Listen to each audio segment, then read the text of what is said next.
Hey, deserving listeners, it's time to continue watching The Vow on HBO. I'm going to react to it. My name is Dr. Kirk Honda. I'm a therapist and a professor.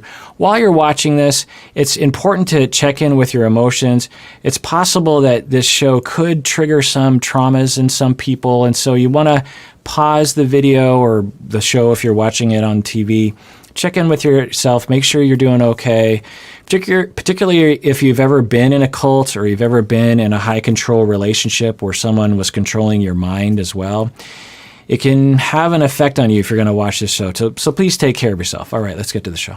Self-esteem was explained in the working definition we use in ESP was self-esteem is the range of options that you have in a given circumstance. People with high self-esteem see possibilities. What?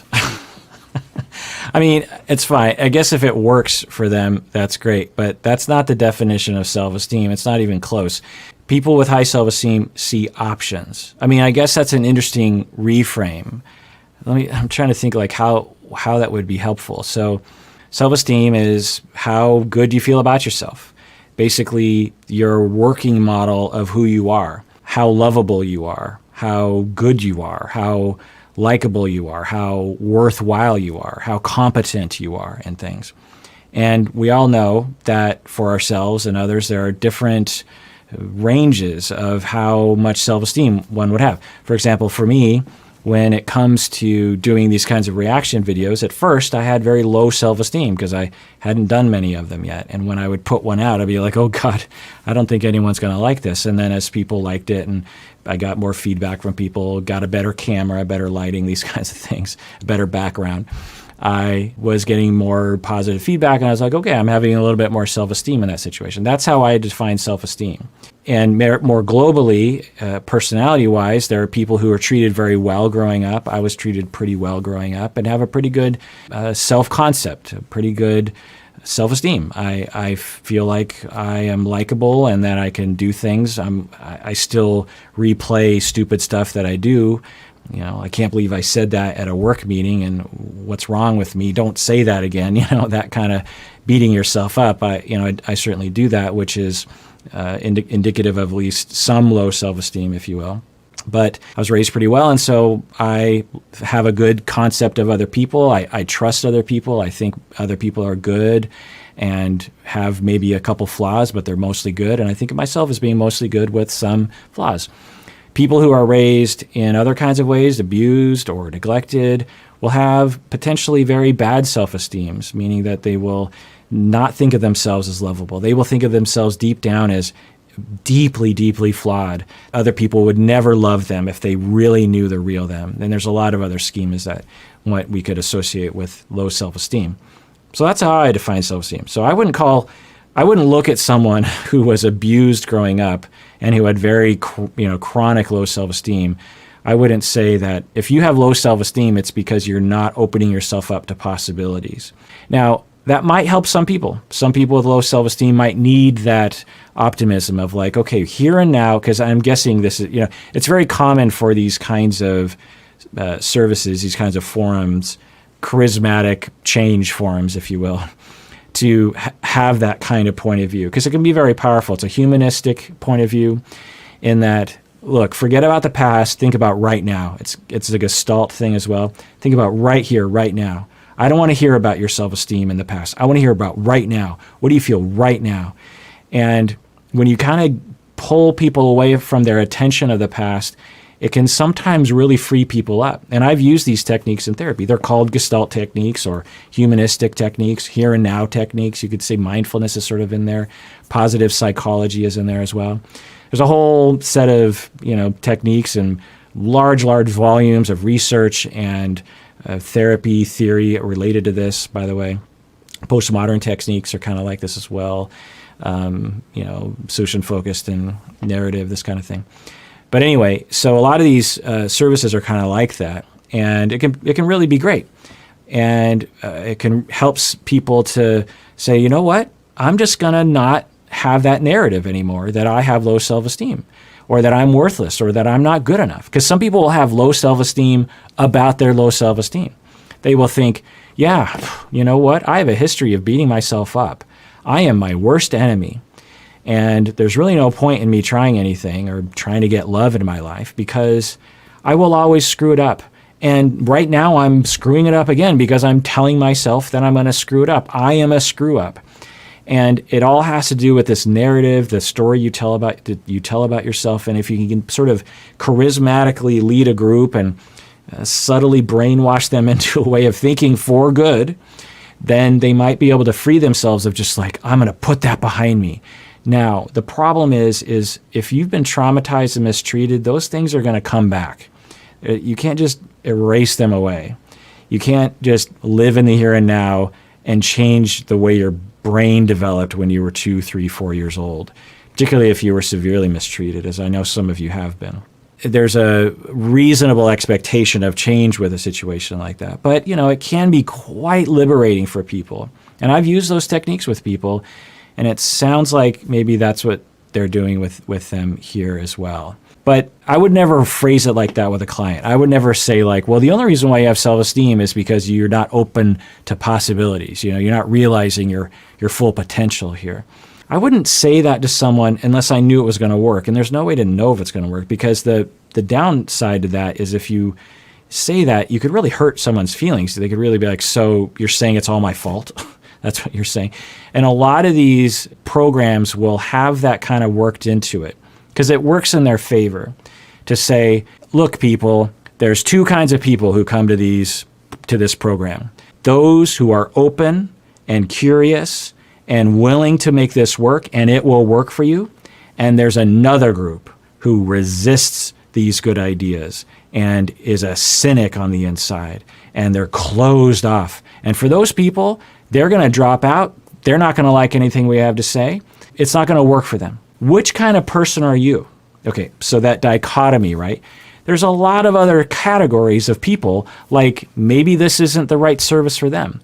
Maybe this isn't sold to them in the way that is best for them. Maybe this doesn't really match with their personality or their style of wanting to change or whatever. There's a lot of other possibilities, but a lot of these programs it's within their interest marketing-wise, because again, they're selling tickets. Those options because of what they called your limiting beliefs. All of us have a certain number of these limiting beliefs, which is what we call disintegrations. The things that keep you from being all that you can be and from reaching your full potential as a human being. Now, the average person has probably between 200 and 300 of these limiting beliefs. Now, this is all emulative of other theories in psychotherapy. It's basically a cognitive therapy idea, core beliefs or automatic beliefs that will limit you. You're driving to a party and you're starting to have some automatic thoughts that pop into your head, these ideas like, oh, no one's going to like you, everyone's going to think your outfit looks stupid, you're going to get too drunk, no one thinks you're interesting. Okay, so all those ideas that are really quite debatable, or at least there's some wiggle room there, it's going to limit you. You're going to be very anxious. You're going to walk in the party and you're going to hope to hide and be a wallflower because you're sure that you're going to make a mistake and everyone's going to realize it. And then when people come up to you and try to interact with you, you're real uptight and you're scared and you put people off and then they wander away from you and you walk away from the party and you're like, see, I knew it. I was going to screw it up. No one was going to like me, and look what happened. No one liked me. So our limiting thoughts will actually produce bad things for us, and if we change our thoughts, it will change how we feel, and it will change our behavior, and it will change the way the system interacts as we enter the system. So that's cognitive therapy. It's systems theory. It's behavioral theory. It's very solid psychotherapy traditions going back literally, over 100 years. Cognitive therapy goes mainly back to the 50s. Behaviorism goes back pretty far. Whenever I hear stuff like this from these kinds of non-clinical services, and they don't talk about the fact that in therapy there's a whole tradition, or that these ideas might have come from those traditions, I'm of two minds. On one, my first reaction is they're acting like they are making something up here when they are not, when they have not. NXIVM, the ideas that NXIVM has, that they've shown so far, is not new. Psychotherapy and clinicians have been talking about, and certain sections of clinicians have been talking about these very things with a lot of research to back it up, by the way, going back 70 years plus. So on one hand, I'm like, how dare you rebrand something and act like it's yours? It'd be like, I'm going to record a Adele song and slightly change it and act like it's mine. If you heard that, you would say, no. Now, there's nothing wrong with covering a song and saying, by the way, this is an Adele song that I really love. And I'm kind of changing it a little bit because I want to change this and that. I'm making it my own. I hope you like it. I hope you like my version of this Adele song. There'd be nothing wrong with that. But a lot of these organizations, they're trying to sell something as if they're the only ones that have it. They invented those ideas. So that to me seems skeevy. On the other hand, who cares? If it works, who cares where it comes from? Who cares that they went to this field and they adopted it and rebranded it? If it helps people, then it helps people. Why should I be worried about that? So I'm always of two minds along those lines. Maybe I'll be pushed in another direction as we watch the show. We're kind of lost in the role of our life. What you have to do is stop believing that that's who you are. I thought that was just the way that I was. And then all of a sudden, I'm like, oh, I can systematically evolve to be the ideal version of myself, to write my own character versus, well, that's the way I am. Yeah, it's a wonderful idea. And if you're in therapy, it's something to explore if you think it'll help. If you're a clinician, it's inspiring to watch this and think like, oh, yeah, that's right. There are things that I might be able to help my clients with along these lines of what's the narrative they're telling about themselves, and how might we rewrite that? How might we systematically change that so that you can feel better and behave in ways that you like about yourself? Who knows? So yeah, it's great. I'm glad that this service had that element to it. It's a very powerful idea. And I'll say that it usually requires a somewhat charismatic therapist to pull this off. It's a hard thing to sell to a client that their beliefs about themselves are not true or not necessarily true, and that a new story can be written about themselves. And as always, when I'm watching these shows, I'm thinking about y'all, and I'm thinking, well, one of the things that I can do is to provide some space for you to reflect on yourself. Again, never use these videos for therapy. Always get your own therapy. But it's not an unsafe thing to think about for yourself, what narratives am I telling about myself? What sort of story am I telling about myself? Am I saying that I'm always going to have this kind of job? Am I saying that I'm doomed to this sort of relationship? Am I saying that no one will ever love me? Am I telling myself that I'll never get out of this town, or I'll never be the sort of person that I've wanted to be? I'll never be the rollerblader I wanted to be. I'll never be an actor. I'll never be a musician. I'll never be able to get on stage. I'll never be able to draw that painting. I've always wanted to be a photographer, and who has time for that?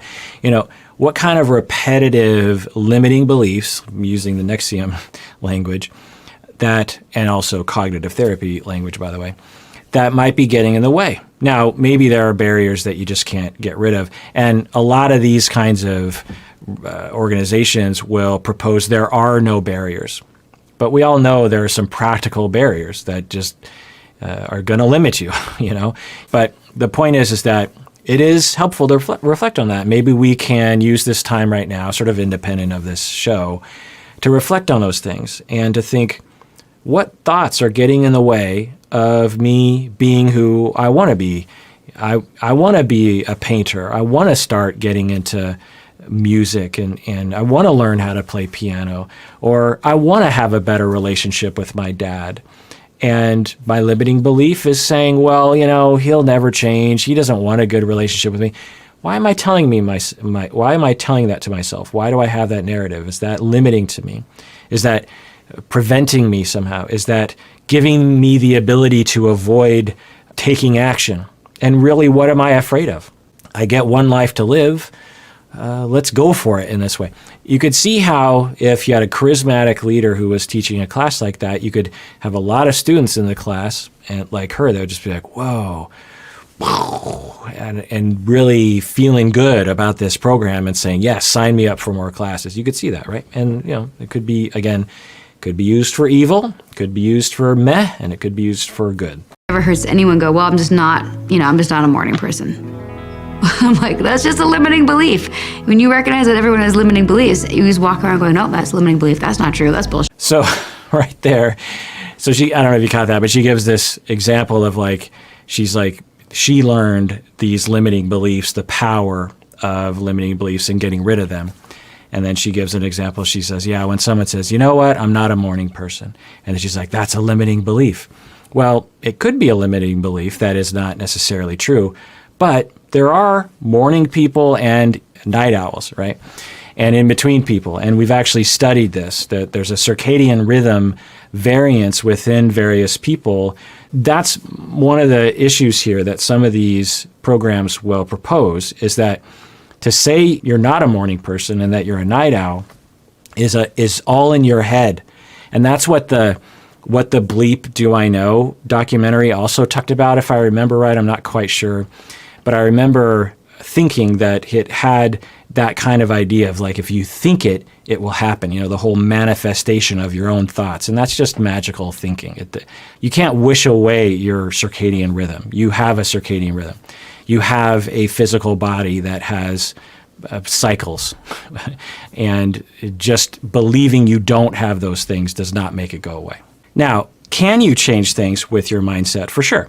There are a lot of things you can change about your body with your mindset. Thinking positive, having optimism, having hope, having gratitude. There's a lot of different things that attitudes will change about our body, but changing our circadian rhythm, I haven't seen any research that suggests that changing your attitude will change that. We believe that you can actually get rid of all your disintegrations. Every single time you integrate a disintegrated belief, you become more full, more whole, more rich, and become what we call unified. So I'm hearing a lot of Gestalt in this, by the way. Gestalt therapy, developed in the 50s and 60s, is a humanistic style therapy, experiential therapy. And it makes me wonder if the developers of this program had known about Gestalt therapy. I don't know.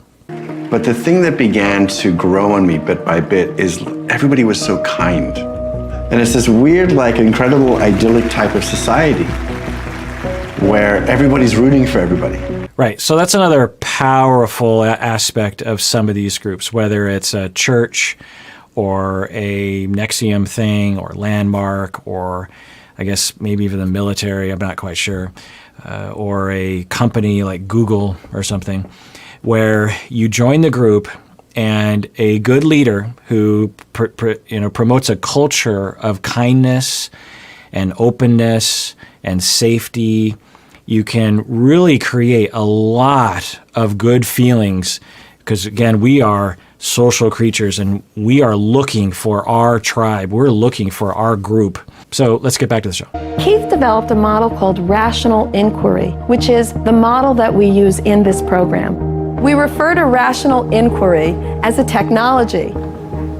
It was a process designed to produce quantifiable results. All right, so this is a pet peeve of mine.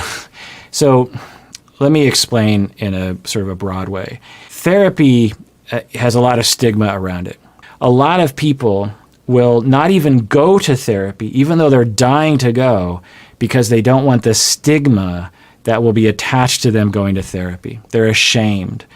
Because as a society, particularly in some cultural pockets, we will say you're weak, you're broken, there's something wrong with you, no one wants to be with you, you're crazy, you're demented, you're someone to be avoided.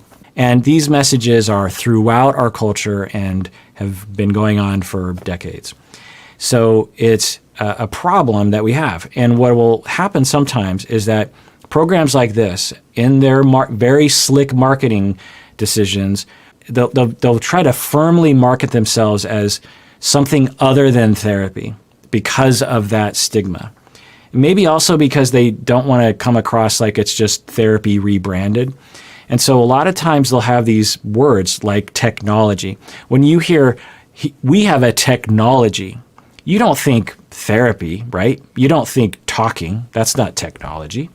You think, wow, there's some kind of science or something. And sometimes even therapists will do this, I find. There will be people that will say, no, what I do, it's not therapy. What I do is a science, they'll say sometimes. And there's debatable language there that people can make arguments for sure. There's some wiggle room there. And there's also nothing wrong with calling a therapy a technology. It just depends on your definition of technology. But that's what I'm hearing here, is that they're trying to differentiate themselves from psychiatry and psychology and psychotherapy by calling it a technology. Let's watch. Maybe I will be convinced that it is what I might call a technology instead of a rebranded psychotherapy technique. Understand how profound this thing is that he's created? It's filed in the patent office under artificial intelligence. This isn't about like mystical beliefs and howling at the moon and holding a crystal and doing this. Okay, so that's what they're trying to differentiate from, maybe therapy as well, who knows, but it sounds like they're trying to differentiate them from New Age things, because there's certainly a lot of New Age, what we call New Age things, crystals, what he was talking about. So calling it a technology is definitely getting away from mysticism, which a lot of these groups will also do, and can also be used for evil, be used for neutral, be used for good. All right, well, that does it for that episode of Psychology in Seattle, in which I watched The Vow on HBO and react to it. If you haven't already subscribed, that'd be cool. If you want to hit the bell to get notifications, that would be cool. If you want to comment below, that's always great. I always read the comments. If you want to upvote people's comments, that's always fun. And what else? If you want to like the video, that's also great. If you want to become a patron on Patreon, that's the main way that we know you like what we're doing here. And everyone out there, please take care of yourself because you deserve it. You really, really do.